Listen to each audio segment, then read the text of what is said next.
I don't know why I have Netflix. I can never find anything I want to watch, apart from Tiger King, which I was hooked on, and the Louis Theroux documentaries. I don't really see anything on there which interests me.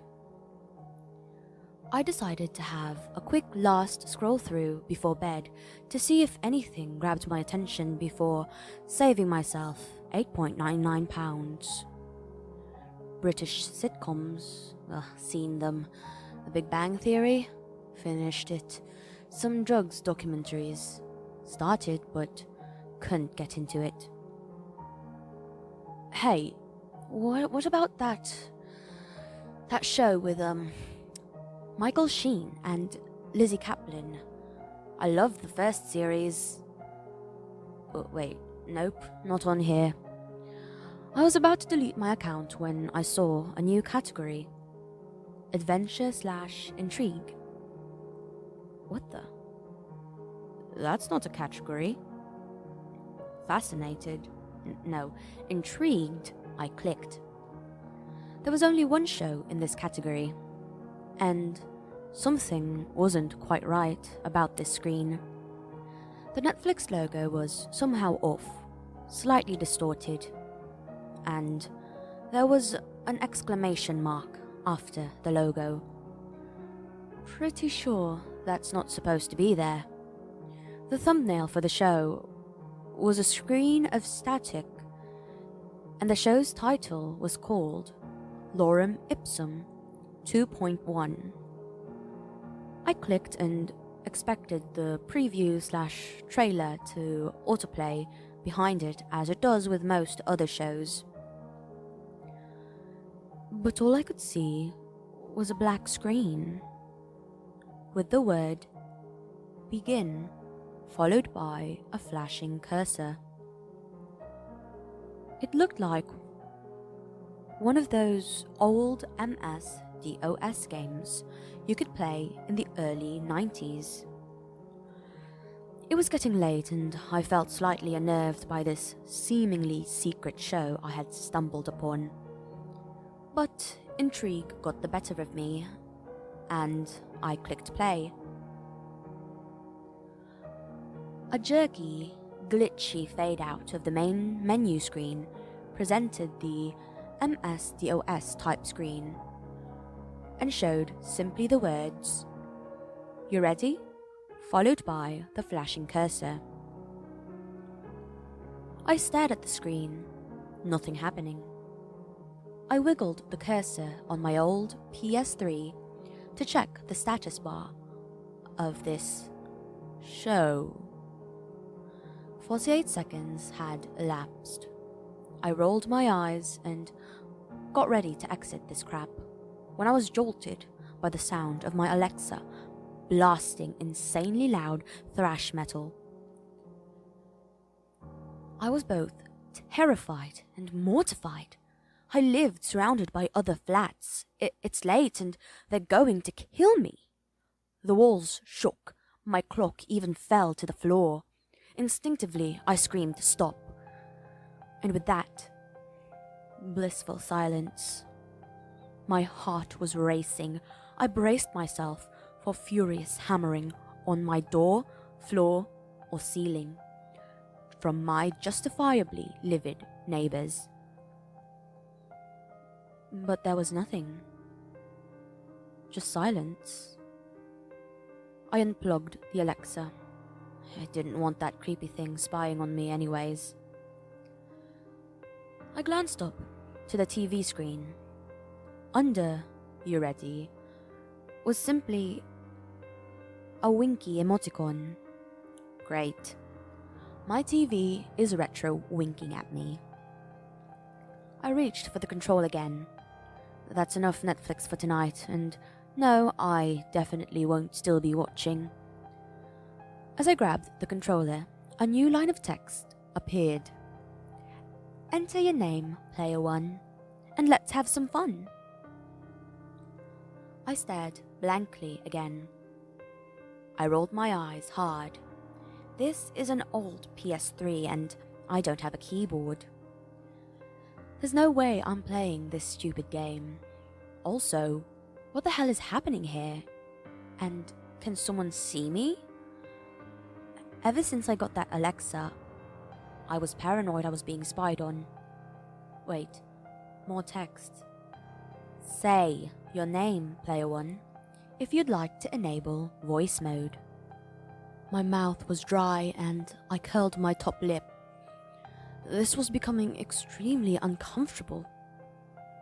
Then, the first sound I'd heard in minutes startled me from the TV speakers. It was not a frightening voice, yet it was unsettling. If you have ever heard the relaxing but creepy BBC shipping forecasts, the voice was similar to that. Please say a name so we can begin playing the game. Do not try and exit the program. I jiggled the controller again, trying to exit. The voice became more urgent but maintained its politeness. I asked you not to exit. Please say your name so we can begin the game. The sooner we play, the sooner we finish. Do not try to exit the program. I tried to think of the most gender-neutral name, so as to not give away my identity. Alex, I stuttered. Not quite. Try again. The condescending voice replied. Grasping at straws here, I offered Sam, with much more confidence.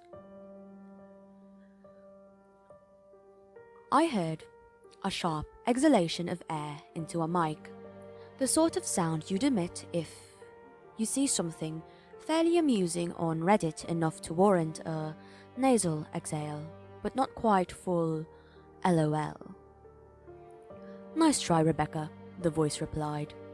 You're Rebecca, because it was the most popular girl's name in the UK in 1994. I felt sick to my stomach. A new line of text appeared, and the voice read it through the speakers. You're standing in your tiny flat in Salford, Greater Manchester, England. I gasped at how terrifyingly specific that was. How did it know? Where would you like to go next? The bathroom or the kitchen?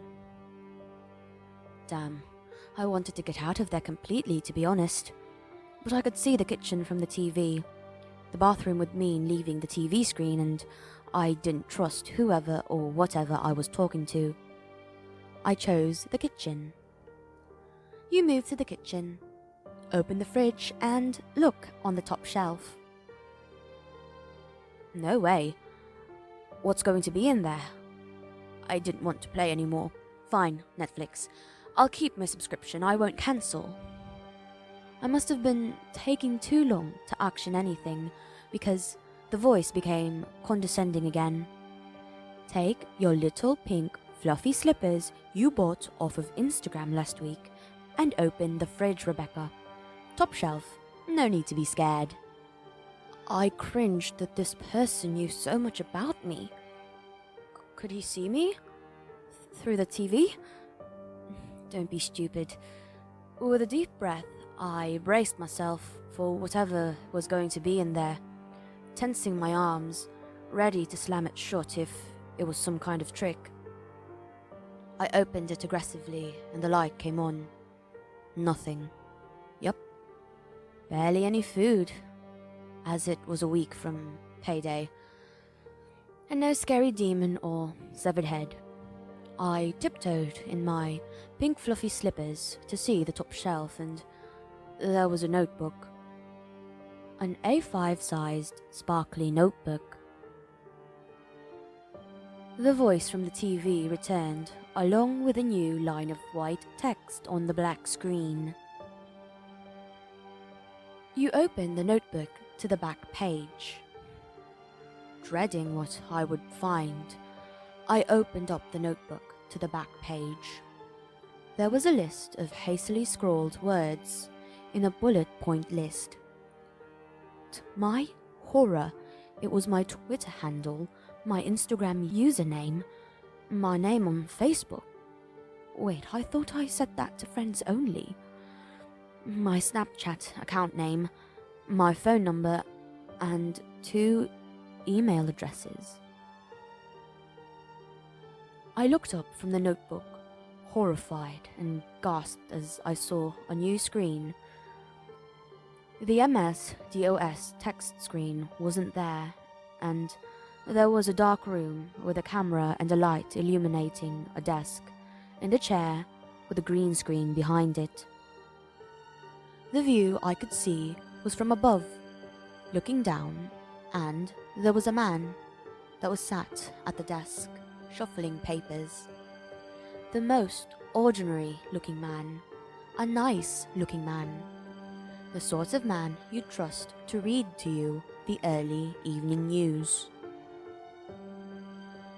That's all from me tonight.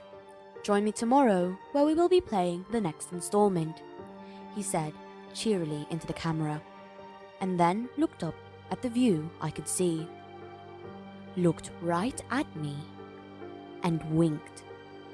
The screen went black and the familiar window popped up. Are you still watching Kiss Chase on Netflix? Continue watching? Exit. What? It was not called Kiss Chase. I would have remembered that. Exit. Suddenly, my Netflix home screen was overwhelmed with recommendations of programs. Keeping Up with the Kardashians, the Friar Festival documentary, Love is Blind. I guess everything it guesses a typical millennial would like. Exit, exit, exit. I looked at the clock on my brother's old console he handed me down when he upgraded to his PS4. 6:30. That can't be right. I couldn't have been on this for 8 hours. I have work in the... My iPhone alarm went off. 6:30. It can't be. I haven't been to bed. I have work in 2 hours. I turned the TV off. Perplexed, I stumbled to my bed. My phone pinged and I had a WhatsApp group I didn't recognize. I had been added to it by an unknown number. And my heart sank again. Lorem Ipsum 2.1. We play the next part together tonight. And time will absolutely fly.